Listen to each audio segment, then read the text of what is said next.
مثلا اواني كمبرده كونەکانیان هەیە ئەگەر ئیمکانیان هەیە بکەن مبەردە نوێیەکان. ئەمساڵ کارەبا لە هەرێمی کوردستان بۆتە 24 کاتژمێری جامەش دەمانەوێت بۆتان ڕوون بکەینەوە ئاخۆ مبەردەی ئاسن کارەبای کەمتر پێویستە یاخود مبەردەی باغە کە لە ئێستادا بازاڕێتە نیوە.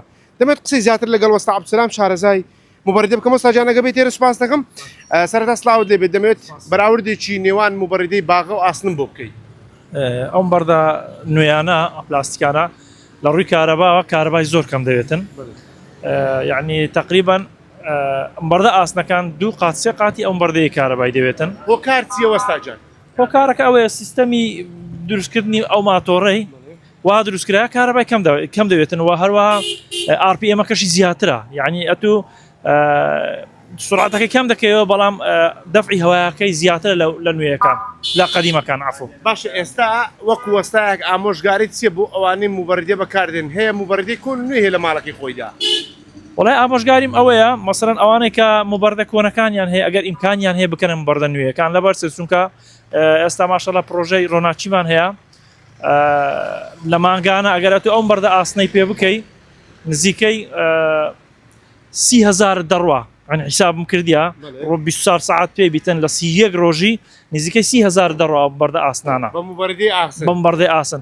بەڵام ئەگەر تۆ مبەردە پلاستیکانە پێ بکەی 24 ساعت پێ بیتن و یەک مانجیش ئیش بکاتن نزیکەی 12,000 13,000 دەڕواتن. یعنی کارەبایان زۆر کەم دەوێ و هەوایەکەی زۆر ساردترە دەفعی هەوایەکەی بەقووەترە کوالیتەکەشی بەرزترە بەڕاستی. باشە وەستا دەڵێن ئەمە خەڵک کە چۆنی بە 12,000 و 13,000 دیینار ئەگەر مبەردەیەک 31 ڕۆژ ئیش پێ بکە ئەو بە چەند دیینار حسابت کردووە چۆنیا؟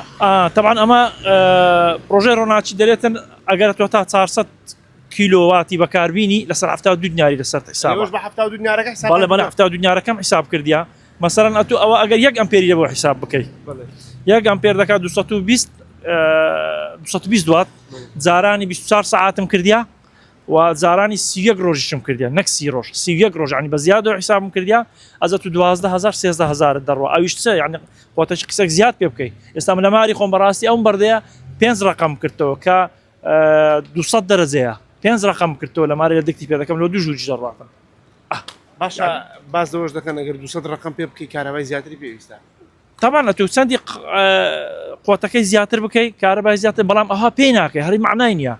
یعنی وەرە ئێستا من پێ دەکەم 200 نا 15 دەرەجێ ئەوە دۆ پێ دەکەم بزانام دەتانی لە دیاری ڕاوەستی چەند پەڕ و شت هەیە هەمووی دەڕواتن ئاسمان دەکەویتن دۆچکە زۆر بەقوتە خۆش نیە لە دیار شتەشی دانیشی هەوای زۆر بەقوت بی هەوایان زۆر بەقوتە. باشە کۆتا پرسیارم بە ئەوە بێتن مبەردەی باغا ئەوانەی ساڵانی ڕابردووکڕیانە یاخود بە شێوێکی گشتی ساڵی پار زیاتر باو بوو ئایا تێکچوونی زیاتر چیان تێک دەچێتن بۆ ئەو ساڵ بۆ ئەوانەی کە دووبارە دایدەنێنەوە ئامۆژگاران دەکەیت چی دەستکاری بکەم بۆی کارەبای کەمی پێویست بێت؟ طبعا ئەم بەردە پلاستیکانە سێڤیسی شەریکەی دێتە ناو مارێ لە بۆیان چا دەکاتەوە بە خۆڕایی کێشەشیان لۆ دروست ناوی بەڕاستی چونکە سار بە سار مەسەڵەن ساری یەکەم هەندێک مشکلان هەبوو ساری دووەم کەم کراوە ساری سێم یعنی ئێستا کە تقریبان کێشەیان نییە شێوەیەکی گشتی هیچ شتێک تێک بچێت جاروێ مەسەرن بۆلبەرینیان تێک دەچیتن ئەویش لە ئەنجامی تەرکردنی ماتۆڕەکەی ئەو شوێنێکەمە بۆلبەرینەکەی دەسوورەتەوە ناو جێی بۆلبەرینەکەی تەر دەکرێتن جاروێ تێک دەچیتن بەڕاستی.